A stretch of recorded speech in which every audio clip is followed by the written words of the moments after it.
Tərəvəzlər. Tərəvəzlər insan qidasında mühüm yer tutur və sağlamlıq üçün çox faydalıdır. Meyvələr kimi tərəvəzlərin də tərkibi müxtəlif vitaminlərlə zəngindir. Tərəvəzləri iki qrupa ayırmaq olar. Torpağın altında bitən tərəvəzlər və torpağın üstündə bitən tərəvəzlər.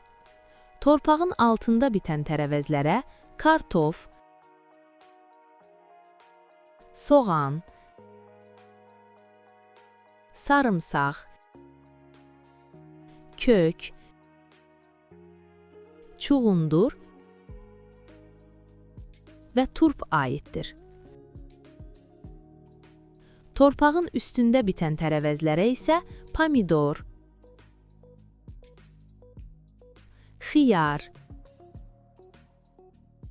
biber,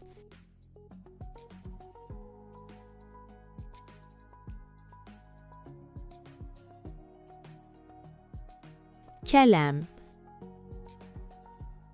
kabak,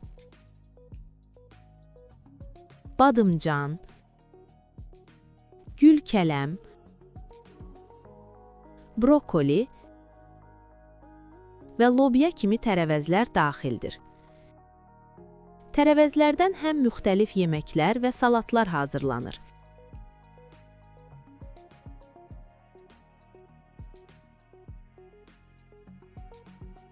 Həm də onları çiğ halda yemək mümkündür. Bundan əlavə, tərəvəzlərdən qış fəslində istifadə etmək üçün müxtəlif turşu növləri hazırlanır. Yemək və salat hazırlayarkən tərəvəzlərlə birlikdə göyərtilərdən də istifadə edilir. Şüyüd, keşniş, cəfəri, reyhan, nanə, yaşıl soğan və tərxun isə göyərtilərə nümunədir. Yeni videolardan xəbərdar olmaq üçün kanala abunə olub bildirişləri aça bilərsiniz. Videoları bəyənməyi və şərh yazmağı da unutmayın. Dəstəyiniz üçün öncədən hər birinizə təşəkkür edirəm.